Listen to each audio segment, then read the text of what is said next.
We're going to talk about some questions, some of the questions that were submitted to us. We're also going to spend some time responding to questions that you have during today's session. And then we're going to talk about the supports that are available, the remaining timeline, and then again, give you the link for the feedback survey. First question that has come in deals with the KReady system. How do you update student information, whether it be male, female, and note if they are on an IEP? And should you do this? Well, you certainly have the ability to update any of the student information that's been submitted. As a data manager, you have access to go in and modify that information. You can do that in two ways. That student demographic information can be updated manually for an individual student or a few students, or you can do so via the bulk loader. And you would do that using the all fields student template in the bulk loader. And so to do that manually, these are the steps. Essentially, you would go to the dashboard and select students in the navigation. Once you identify the student that you want to update, you click on open. And that will provide you with fields that you can enter and update that information, whether it be the race code or the IEP information, the gender. You can update that information, update those fields, and then click save. And it's as simple as that for a single student. If you have multiple students that you'd like to do that with, we would recommend that you do that through the bulk loader. And to do so, you again access the bulk loader in the navigation, select the templates tab.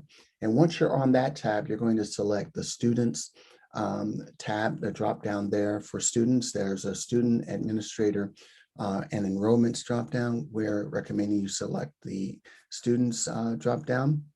And when you do so, you're going to select the all fields template. You use that, enter the desired information, and then select upload in the bulk loader. Once you log in, you're going to see everything on the left-hand side. You're going to go to students. I'm going to search for the specific student I'm looking for, which is Ironman. Select open. And here on your details tab is where you have all the details for that student. So for instance, Ironman, we want to put, he has a disability code of 7. So we're going to change that and we're going to update the IEP special ed IFSP to yes. Once that's done, you just want to click save and you're going to get a little green box up here saying it's updated. You just have a couple of them. You want to update those manually. That's great. That's all you need to do. If you need to update any of the other demographics, again, you want to select that and then just make sure you hit save at the bottom. Now, if you are doing multiple students and you want to do it through the bulk loader, you want to grab your templates. So go to the templates tab, select your drop down to your students, and all fields is going to put all of those demographics in that you want. The required fields, just the basics that you need to get the student uploaded. So for time purposes, I went ahead and just did a quick student file with the information here for the student. And so as you see, the IEP, the disability code, the low economic status, and then an ELL, the English language learner. So we want to format this. I'm going to do this real quick. I know everybody, you guys have, are awesome when it comes to formatting, but always refreshing. You want to make sure that you format column A to have that leading 0. Same with column D. Now ours doesn't have that leading 0, so I'm not going to bother with that. But our date of birth, we want to format this. So you want to go to custom. I select the first 0, and then I just go right underneath type, delete it, type in MM/DD/YYYY. So this way it has that 04 now instead of just 4. And then the other one that you want to make sure, if you have a disability code, you want to make sure you format this for leading 0s as well. So same thing, highlight the column, right click, go down to format cells, select custom. What we're going to do is just add an additional 0. So it'll be 2. So now you're going to have a 01. So you just want to save that in a place that you can easily grab it. You know where it's at. and you're going to go, I select my uploads because it shows when they're complete. We're going to go to upload file, select students, and then we want to find our file. And this one is the student. Select upload. You can see it's in processing status. You can hit the refresh button up here, or you can just hit F5. It'll just refresh your screen. And you can see that I have 2 new additions. Your next step, make sure you're going to have to make sure you always do an enrollment file. That is what ties the student to the teacher. So again, we want to go to your templates, select your enrollments, and I'm doing an all fields template. Again, for time purposes, I went ahead and did one real quick. But I do want to show you, in addition, this column A, this is your data collection token. So this is for the spring window. And again, for the early learning assessment, you have 4 windows. You have the fall, winter, spring, and summer. If you are unsure what your the data collection is, it is actually in your KReady system. So if you, on the left-hand side, select data collections, you're going to see the actual name of the assessment, and then you're going to see your enrollment token. So this spring 2-1 ELA, that is the enrollment token that ties the student to the teacher. So 99% of the time when a teacher says they can't see a student, it is due to the data collection not being attached. So again, we want to go through, make sure you format for your leading zeros on your columns. We need to do it here for the date of birth. And we are going to type MMDDYYYY. Okay. Make sure you save it somewhere you can easily find it. So we're going to go back to the bulk loader. You're going to select upload file. You're going to select enrollments. And now this here, the unenrolled students by, this has certain information. So for instance, if you were to click unenrolled students by, and you select it by student, you select this box and you select by student. This is a good use for if you are doing partial file uploads. So for example, if you only have 5 kids and you want to make sure their enrollments are clean, you can do that. So that unties that student to any other teacher. If you do it by district, this is actually more beneficial for larger districts. It's not going to remove any data, mind you. It's only just going to remove the previous teacher-student association.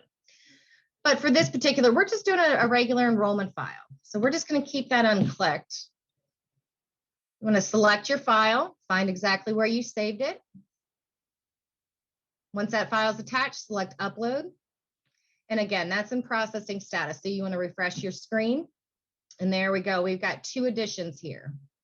So that's what you want to do when it comes to uploading any students or any current students, if you need to update their demographics, their information. So you would just do a new student file again if you just wanted to add maybe the IEP or a certain disability code. If you have multiple students, if you have a couple, it is just beneficial to go through and do it manually. You can do that as well.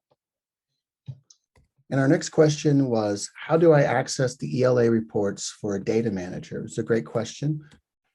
And the answer is pretty straightforward. You select reports in the reports tab. That's in the left navigation, or you can also access this from the main dashboard page in the administration area. And just to show you there, once you've selected reports, depending upon the type of report you'd like to run, you would select create report. If you are selecting, for instance, the data downloads report, it's going to ask you for a specific type. You would then select the data collection that Carissa just talked about. This is the spring data collection. That's the information you would be entering for. You would select whether you want to filter by POA, which stands for point of authority or not. That's if you are downloading the SKB report or the LP, the learning progression report. If that's the case, then you would indicate whether or not you want to filter by point of authority. Next, you would need to select the location, the district, and the region. And again, that's just your specific building associated with the district that you're in. And then at that point, you can select the end dates, especially if you're using the SKB report. You're going to select a start date of February 15th, which is when the spring window opened, and then the appropriate end date. So if you're wanting to run the report today, you would select today's end date. If you want to run that report when the window closes, you would select that end date in order to view that report. A little bit about the reports that are available. Again, I mentioned the ELA SKB ratings report. Here, this report is going to show all the data that the teacher has entered, all the ratings that the teacher has entered for the student, and that's available during and after the window. So you can access that report now. The ELA Learning Progressions report, we also call that the LP report, is the report that you would run and submit to EMIS or EAS. Now, this is the report that's only available after the window closes, and you'll be receiving an indication from ODE as to when that report is available. And the data downloads report, this is a report that's available during the window, and you can access that anytime. Again, this is going to be all the information that's been uploaded into the system. And when I say information, it's specific just to student, not student ratings, but just the student and teacher information that's been loaded into the system to allow the teachers to enter ratings. You want to go over to the left-hand side, select your reports, your drop-down arrow. You have two different reports. You've got the learning progression report for EMIS and the SKB. So again, remember the learning progression report is not going to be available until after the window closes and after the data manager cleanup time. So if you just want to go through and kind of check on, where your teachers are with your students, putting any scores in for those ratings. So you want to select the SKB ratings report, select your data collection, whichever one you're looking at. We're going to go with spring. You want to go ahead and do your start date. And I always do the start date as actually the start date of the spring assessment. So for the spring, it is February 15th. And I just go for right now, I just go to today's date. And you can select by location. You could select by district. You want to look if you've got multiple preschools, and you can select your region. And this region is more for data managers that have multiple districts that they handle, and they can take a look at that as a whole. So for this purposes here, we'll do a quick location one to generate that report. Close out of that, and you see it's been requested successfully. Select your download. Once that downloads, open that up, and you're going to see the list of your students, all of their information, and what scores have been entered. Okay, so these are all 72 SKBs. Okay, so right now you can do just the 10 learning progression, which is the 10 questions. We do have that listed on our site there, but this will just show you all 72 and what has been entered. So it kind of helps you to keep track of where your teachers are at when it comes to entering scores. So for instance, Carissa here hasn't entered hardly any scores for these students. So I'm going to go ahead and make sure she does and get this done. And close out of that. And again, you've got these two reports at the top, but then you also have that data downloads, as Ed was stating. So this would be your students. Let's say we take a look at the students of what has been downloaded for the students here. We're just going to go test district. So this just shows all the students that have been uploaded into the system, whether it was via bulk loader or whether it was manually. So it kind of shows you a little more information per each student. I'll go back and open this up real quick and show you what it looks like. So it just shows you what was entered for these students, and if there was an IEP, a disability code, any of that information for those students for the spring assessment. That being said, we did have a question that was submitted about the system. And that question is as follows: can the online system be changed so we can upload data on an ongoing basis? So Carissa was showing you where you can find your data collection tokens. We can always go back if you need to see that, but that's where you get the data token for your fall, winter, and spring enrollment. So the system operates all year, but there are 3 assessment windows. Carissa mentioned summer, and the system is still open in the summer, but we don't have an actual summer data collection window. We never have really, and we've never had anybody ask to be able to enter student data in the summer. If that becomes a need, we will absolutely take that back to Johns Hopkins University and work with them to make it available to programs who might be using assessment data in the summer and wanting to be able to enter that into the system. Okay, so here I'm logged in. I'm actually logged in as a trainer, but the trainer account is a teacher. It's for our playground that we use with our participants during our early learning assessment training sessions. We also have a technology training. So if you have teachers that were trained a long time ago and never really got the technology training, we are offering a technology session only. That's not the initial training. But this is what a teacher would see right now if the data manager had loaded the fall window during the fall time, the winter assessment window, and now the spring window. So if I go back in today and I'm a teacher, I can look at my fall results.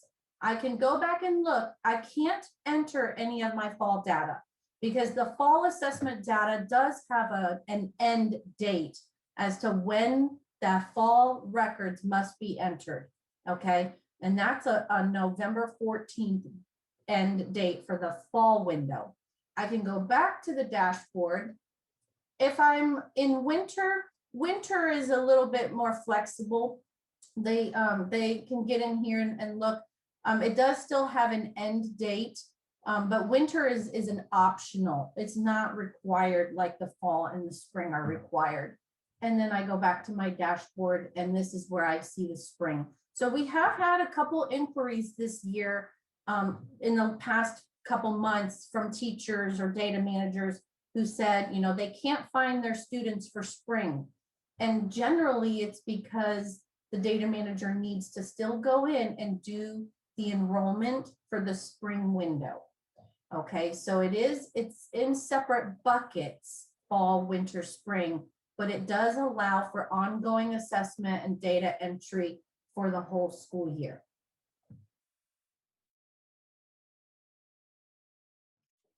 Just want to remind you of the supports that are available to you. Of course, the Ohio Department of Education's website there has a plethora of information specific to the policy and guidelines. Again, background and context.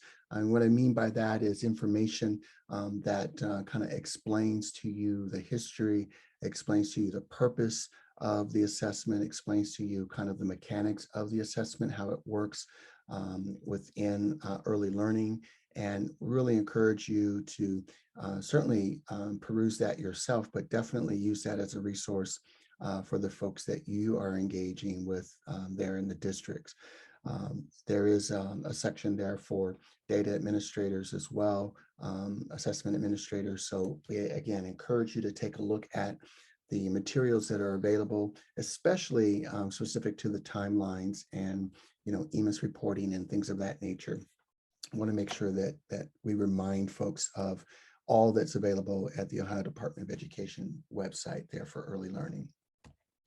In addition to that, of course, you know that the help desk is partnered with the Department of Education, and our chief responsibility is to provide what we call Tier 1 support for the system. So anything related to the technology that you're using in the KReady process, that's kind of our bailiwick. That's where we provide support. We do so through data manager training and admin training.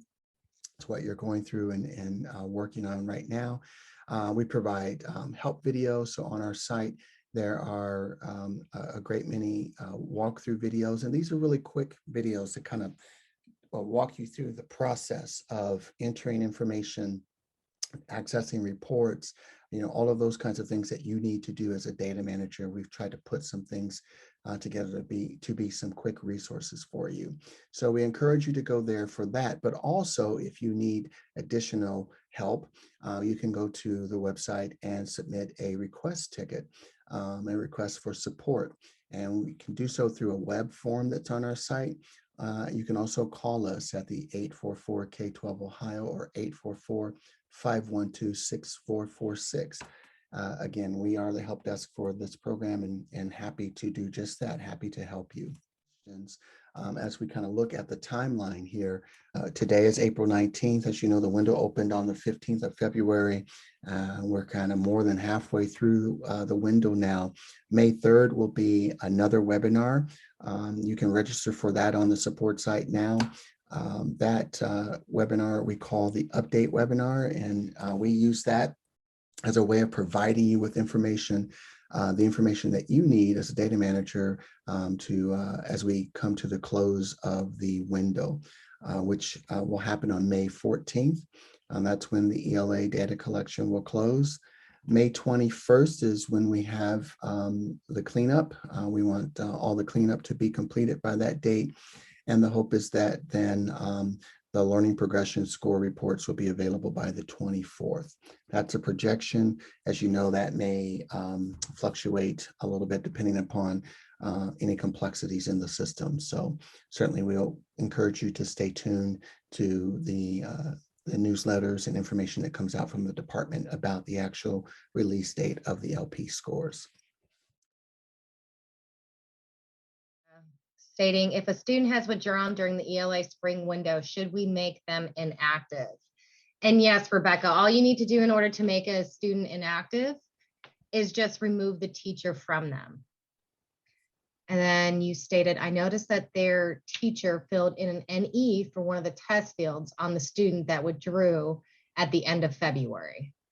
I was just going to say that I just want to confirm that the score NE is not evident yet, and that would only be for children who were not displaying that skill for any of the SKB levels. So let's say at level 1 they weren't there yet, but there could be there soon. That is when you would use the not evident. You would not want to use that for a child who's not there. She's asking about a system not taking NE. I want to confirm that the system you are asking about is EMIS or EAS. So EMIS and EAS do not accept NE or N. You have to use a reason code, and we do have guidance around that. We'll include that kind of information in the May 3rd webinar as well. But essentially, if, like what Megan was saying, is if a child left your program, you should make that child inactive and don't put any scores in unless the teacher has data to make a rating. Okay, NE means that the skill is not yet evident. N means it's not scoreable. But either way, that N and NE, you can't put that in EMIS or EAS. They require a reason code. Okay, so we have guidance around the reason codes, and we'll include that. We have run into problems when a student's spring score is the same as their fall, and the teacher does not re-enter the spring score. The scores show up missing. Are you saying the student is demonstrating the skill at the same level in the spring as they were in the fall, and you're saying the teacher does not re-enter the spring score? That's why the score is showing up missing. The teacher still has to enter the score in the spring assessment. When the teacher signs in, they have their different data collections, their windows here.